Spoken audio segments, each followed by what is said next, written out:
Today we are going to be making a classroom project. One of the first projects I decided to do this year with my students is a mandala, and that mandala we based our design on Zentangles. And so you see me starting here with circles. I had them draw 5 circles to give them quite enough room to put designs in. Then from those we divided up into sections. I required at least 6.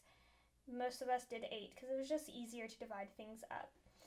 Now ahead of time we have already created some symbols that we're going to use. Mine kind of are on the paper off to the side. I have a triangle with the circle, which you can see me adding all over, and those dividing lines are amazing for dividing everything up and spreading things out even. So I'm just going to go around here and notice I am doing this with pencil. It's a big thing that I wanted to teach my students in this project is going over with pencil first so that you can erase and refine, and that's super important in a detailed project like a mandala. So I'm now adding a few more kind of triangles in there. You notice I put all the circles in there. And I do encourage students to use the ruler to the best of its ability. Notice I used the circle at the end of the ruler. So that's what's going on there. And while we're waiting for me there to finish the triangles, I wanted to quickly mention this is my first voiceover. I hope you like it. I hope you really like this classroom project. If you have other ideas you may want to see, then let me know in the comments down below. So got all my circles in there. The next thing I am doing is I am making a square out of the center circle. Instead of a circle where the triangles would have round edges, I made a square, and I decided to do a square kind of behind that to make it more interesting. I did tell my students to make sure and have a focal point with their project. Next thing I am doing is I had this wavy cross design where the cross lines, so the horizontal lines, there were 2 of them, and I put those at an angle, and it's going to make this weird, very interesting and very different wavy design. So I put those all around the circle, and coming up next here I am doing just a little bit of cleaning up, and you can see that design makes it quite interesting and very different. The next symbol I chose to put on my project was the letter B. Since my last name starts with the letter B, I chose that. And I'm repeating that all around the circle. That's another big thing to make sure to do when you're creating a mandala, is to repeat your designs around the circle. And it's going to make it a lot more interesting and make it a lot more balanced. Obviously, my next symbol was a heart. Another thing I wanted to point out to my students is as you are repeating your designs, they do not need to be exactly the same every single time. Notice my hearts, they're very similar, but they're not exactly the same. And once you have most of your basic shapes down, it's good to kind of judge. So that's why, or judge where the gaps are, that's kind of why I'm connecting it. Now I'm just inking it pretty fast here. That's another thing to point out. With inking, you do not necessarily have to follow your lines exactly. The inking is your chance to refine your design. So if you find things that you wanted to do differently, then go ahead and do them differently when you ink them. The other thing to point out is that when I had a very straight line, I made sure to use my ruler to ink that line. That just makes it nice and smooth. You could also use a compass to draw ink your circles like we drew them at the beginning. So I'm just going through here inking everything. It can be kind of tedious, but honestly once you get into the rhythm of it, it goes by pretty fast. This one was a small size. It came down to, I think the paper was, it was a small like half sketchbook size. So I think it was maybe 6 or 8 inches tall, 4 to 6 inches wide. It wasn't very big. So I'm going through here and inking it. And after I ink everything, I am of course going to erase my pencil marks. Now, erasing pencil marks, you got to be pretty careful because if you erase too hard, then you could accidentally fade off your ink. It's also super important to use an inking device that is effective. I have used certain fine liners that just are not good for inking because after you've gone through all of this effort to draw this really cool Zentangle, and you want to erase those pencil marks, it just fades right off. And by the way, I have found the most perfect eraser ever. It's by Prismacolor. Super cool. Okay, so inking's done, erasing's done. So the next step I had my students do was to choose areas. Oh, there's a fly. There he goes again. I had them choose areas to color in.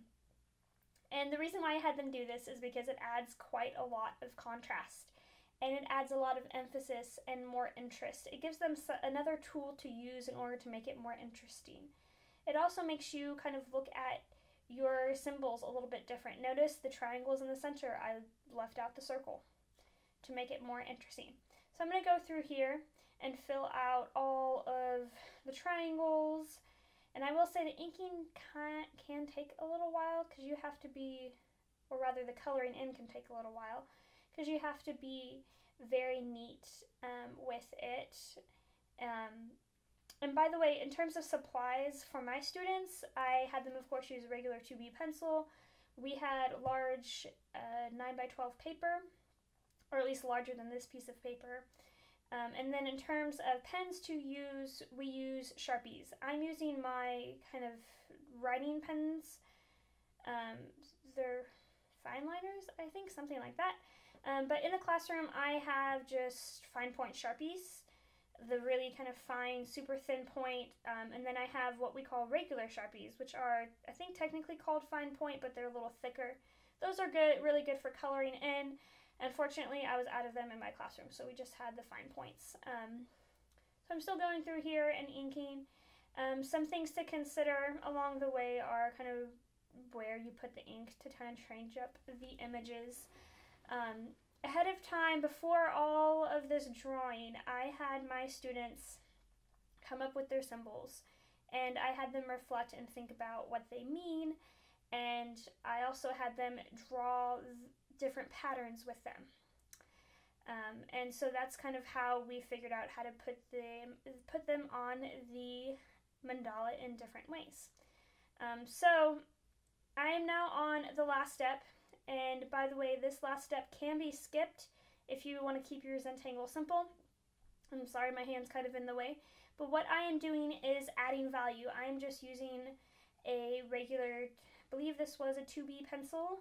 I had my students use 2B pencils. We also have ebony pencils, and I am adding value. Now, value is super easy to add, and I did this project with 7th and 8th graders. They have already been taught by me for a few years, and they already know how to do value. Value, super simply said, is how you show what a color pencil or a regular pencil looks like from when you press really hard to medium and to really light.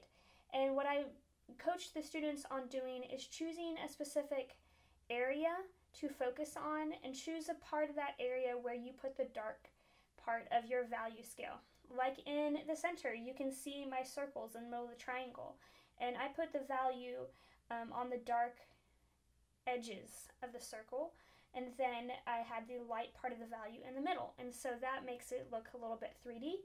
On the outer parts, I just chose a line, and that was where the dark part of my value scale was going to go. And so that's what makes it look really cool and kind of fading. It makes it look way more impressive than the effort that you went through. And that's just a general rule with value, by the way, too. It's a big thing to teach students is doing value. And a big teacher tip I will give you as far as teaching students to do value, just show them. You press hard, and you color a little bit, and then you press a little lighter, press medium, color a little bit, and then you press really light and color a little bit. And that'll get them the basic value scale. Even if it's a little rough, not very smooth at first, even that will make your project look so much better. So I'm just going to go through here and finish up my project, and we'll see what it looks like at the end. So I'll talk to you again at the end.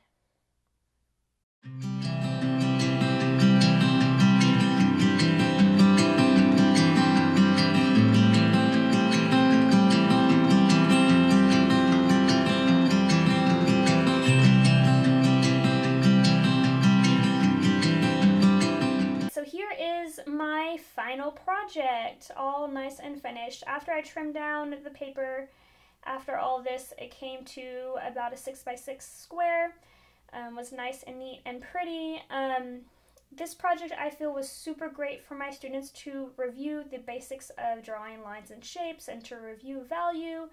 It could also be used as a good tool to teach value and to teach emphasis, contrast, and unity and balance. Mandalas are super amazing. Now with my students, I told them kind of think of it a little bit like Zentangles. We even called them Zentangle mandalas because Zentangles are super highly detailed patterns. And so I want to encourage them to use repetition and to make little patterns. In this example, I didn't use patterns quite as much, but when we had larger images, you really did have to use quite a lot of detail and pattern. So if you have any thoughts, comments, or suggestions, please put them in the comments down below. Don't forget to subscribe if you want to see more awesome, beautiful projects like this one for your classroom.